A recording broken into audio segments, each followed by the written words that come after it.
안녕하십니까. 영시의 남자 김동철입니다. 오늘은 스트레스가 많은 직장인들 아마 이거 거의 뭐 밤잠 잘 못 주무실 거예요.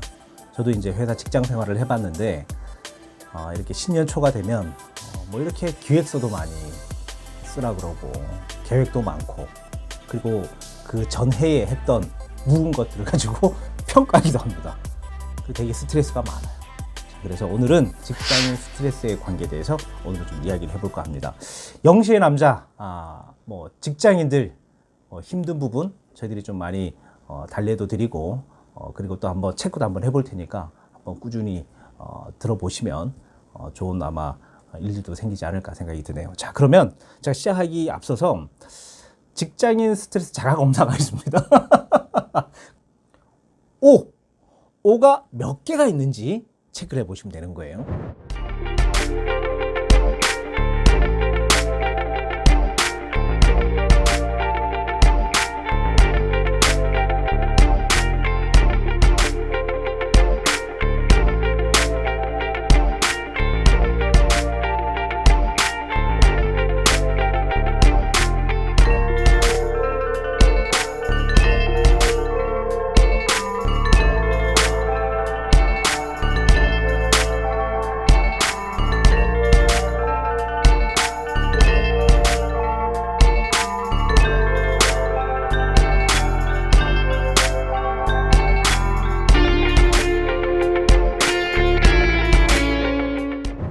자, 이 10개의 질문을 제가 드렸습니다. O가 9개에서 10개가 나왔다. 자, 이거는 아주 행복도가 높은 사람이에요. 행복도가 아주 높은 사람이에요. 자, 7개에서 8개가 나왔다. 이분은 스트레스가 없습니다. 스트레스가 없어요. 자, 5개에서 6개가 나왔다. 스트레스 도입기. 이제 스트레스를 이제 들어가는 시기입니다.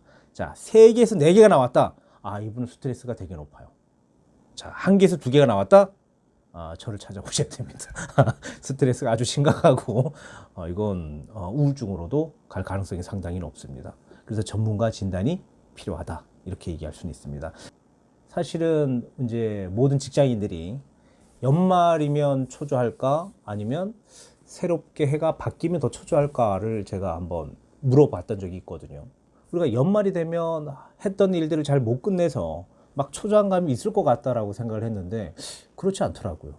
오히려 신년에 더 초조해요. 왜 신년에 더 초조하지? 자, 이게 이제 경험 때문인데 항상 신년에 나는 어떤 일들을 할 거야 라고 마음을 먹었는데 결국은 그 일이 성사가 된 일들이 별로 없더라는 거예요. 그러면 아예 계획을 안 짜거나 아니면 나는 계획이 짜져도 잘 안 될 거야 라고 하는 부정성을 가지거나 아니면 계획을 짜는 거에 대해서 되게 부담을 갖고 계획을 짤 가능성이 상당히 높다라고 얘기를 합니다. 자, 그렇게 되다 보면 이제 직장인 스트레스 가장 문제가 되는 게 과도한 염려증이거든요. 자, 시작에 대해서 과도한 염려증이 걸리면 시작조차 못 합니다. 어떻게 염려증이 있는데 어떻게 시작을 해? 근데 너무 부담스럽고 겁이 나다는 거예요. 그래서 직장인 스트레스가 오히려 중반보다 초반에 조금 더 많지 않을까 이제 라는 생각들이 들고 이제 더 무서운 것들은 뭐냐면 시작도 하기 전에 패배감이 드는 거예요. 뭐야 나는 안 돼. 너무 힘들다. 작년에 내가 회사 그만두고 나왔어야 되는 건데 올해를 내가 어떻게 버티지? 이제 이 패배감이 드는 거예요. 자, 그래서 이런 불안감들이 우리가 되게 많으니까 뭘 보러 가요? 피디님 뭘 보러 가세요? 점 보러 가죠. 토정 비결을 보거나 점을 봐. 뭔가 안도가 돼야 되잖아요. 마음이 좀 편해야 되잖아. 그래서 봐. 자, 봤더니 올해 운이 안 좋다네. 그럼 어떻게 해요? 또 너무 슬프지. 뭐 사주라든지 점이라든지 이런 것들은 재미로 보시면 되는 거예요. 그냥 열심히 한번 살아보자. 흥미로 보는 거니까 그렇게 이제 보시면 될 것 같은데 결국은 뭐 이제 신년 초에 방금 얘기 드렸던 뭐 패배감도 있겠지만 무기력증이 같이 와서 결국은 시작이 된 2020년 새롭게 시작이 된 첫 달부터 너무 피곤해. 2019년 언제 지나갔지?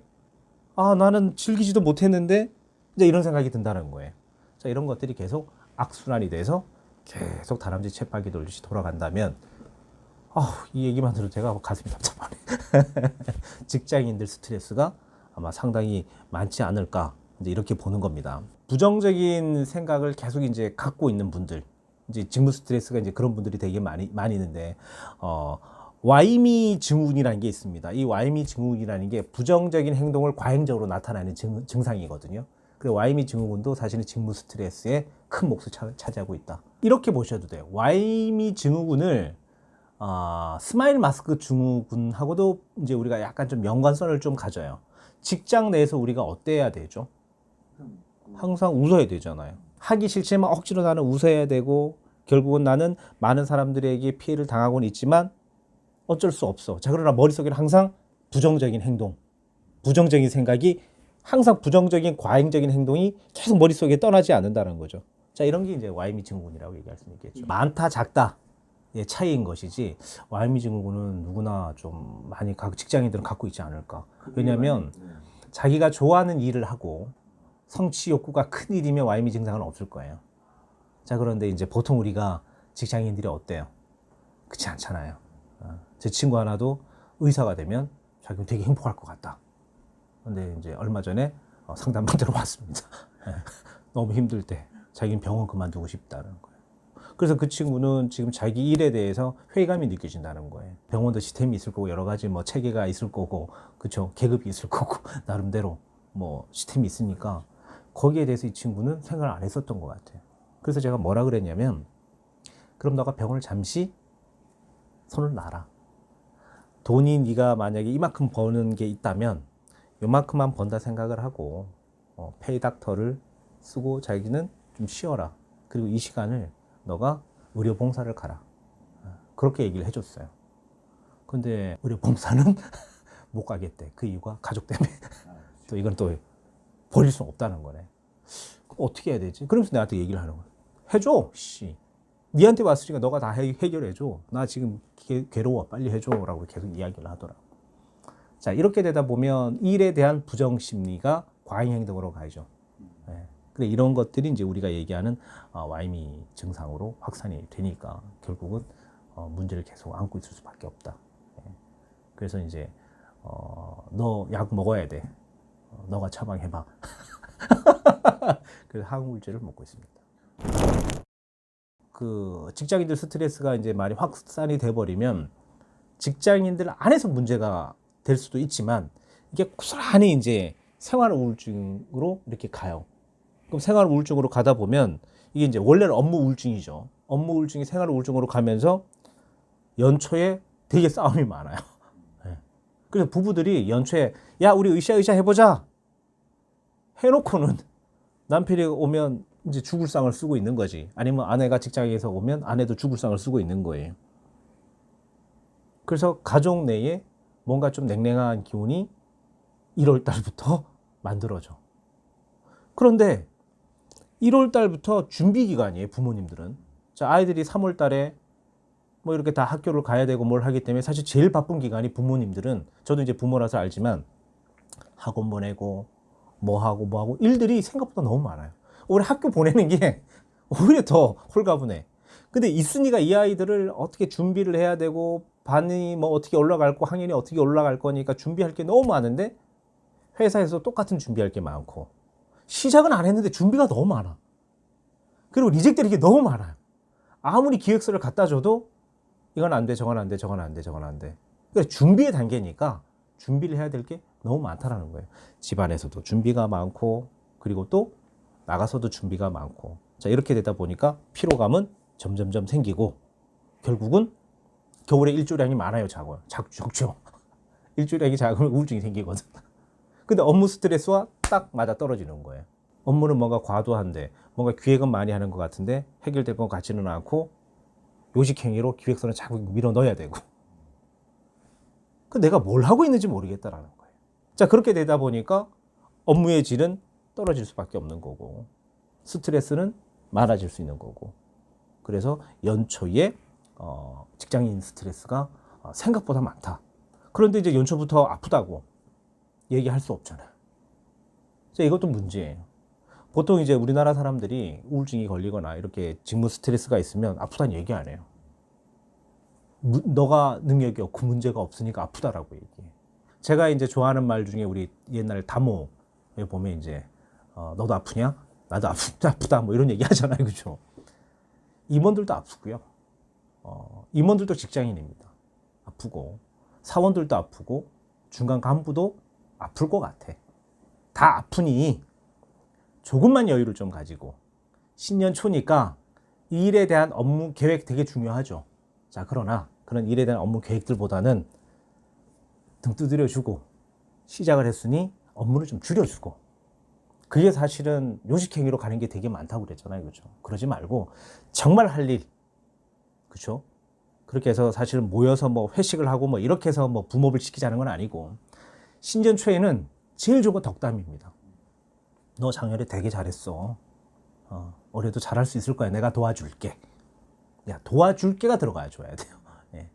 야, 너 잘하니까 야, 씨, 넌 다 잘할 수 있어. 널 믿을게. 이게 믿을게는 되게 부담스러운 얘기예요. 같이 해보자. 잘해보자. 뭐 이렇게 가주신다면 업무 스트레스나 직무 스트레스가 아마 상당히 떨어지지 않을까. 그리고 그런 것들을 위에 어른들은 좀 잘, 간부들은 좀 잘 알고 직장인들에게 너무 많이 이제 업무를 준다거나 불안이라든지 직장인들이 패배감이 갈 수 있는 그런 언사들은 좀 줄여주셨으면 합니다. 우울증이나 스트레스, 직무 스트레스를 받으면 일단 무조건 밖을 나가십시오. 무조건 나가십시오. 그 이유는 환경이 바뀌어야 돼, 빨리. 내가 힘든 환경에서 빨리 나가야 빨리 이제 안정이 되거든요. 애기도 막 집안에서 막 울어. 그런 애기를 바로 바깥에 들고 나가면 애기가 안 울어요. 환경이 바뀌면 아이가 놀라기도 하고 뭔가 안정성을 찾거든. 부정적인 환경에서 나오니까. 자, 그런데 정말 심각한 문제가 생기면 이 사람은 움직이질 않아요. 나가기 싫은 거예요, 그냥. 그러면 자기 책상에 앉아서 고개를 숙이고 있는 거예요. 이렇게 돼버리더라는 거죠. 자, 그러나 실제로 스트레스를 풀 수 있는 방법들은 여러 가지입니다. 방금 얘기 드린 것처럼 환경이 완전히 바뀌어버리거나 아니면 물을 드셔야 돼요. 바로. 환경을 바꿔주면서 시각적인 감각을 확장시켜주는 거죠. 바깥에 나가면. 자, 물을 먹으면 몸에 대한 감각을 변화시켜주는 거예요. 뭔가 새로운 게 들어와서 안정감을 주는 거예요. 그래서 긴장이 되면 어때요? 엄마들, 옛날 엄마들이 내가 막 긴장되면 물 갖다 주죠. 야! 자, 그건 다 어른들이 본인도 모르게 그렇게 했었다라는 거예요. 자, 물을 마시면 안정이 돼요. 그래서 일단은 수분 섭취를 해주셔야 됩니다. 왜? 화가 나고 스트레스 받으면 얼굴에 열이 오르잖아요. 체온도 내려가줘야 돼요. 만약에 이제 이 우울도가 좀 많이 높아졌어요. 그래서 이제 바깥에 나가봐도 그렇고 물을 마셔도 그렇고 뭔가 이렇게 기분 좋은 일을 해도 별로 좋아지지 않아. 자, 그러면 책상을 깨끗하게 좀 정리를 해주셔야 돼요.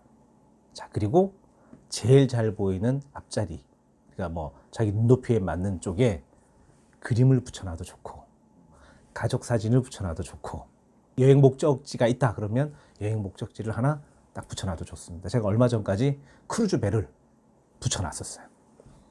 와이프랑 2년 뒤에 이 크루즈를 타고 그게 뭐 한 1억 정도면 세계 여행 비슷하게 갔다 올 수 있더라고. 그래서 빨리 내가 한 2억을 모아서 빨리 가봐야겠다. 그런 것들을 해주면 상당히 좀 직무 스트레스에 도움이 됩니다. 직무 스트레스는 누가 만든다? 내가 만들고. 그러면 너도 아프고 나도 아프다. 직장에 있는 모든 사람들은 직무 스트레스를 갖고 있을 수밖에 없다. 자, 그래서 전가시키지 마시고 본인이 정리를 하시려고 좀 노력을 하시고 1월달 되게 바쁘고 힘든 시기입니다. 자, 힘들고 고통스럽다 생각하지 마시고 제가 방금 얘기 드린 것처럼 크루즈배를 하나 딱 붙여 놓으시든지 가족 사진을 붙여 놓으시든지 아니면 좋은 친구들을 새로운 친구들을 만나서 소주 한 잔 기울인다면 직무 스트레스가 많이 좋아지실 거라고 생각이 됩니다. 자, 이제 잘 얘기 들으셨죠? 잘 보셨죠?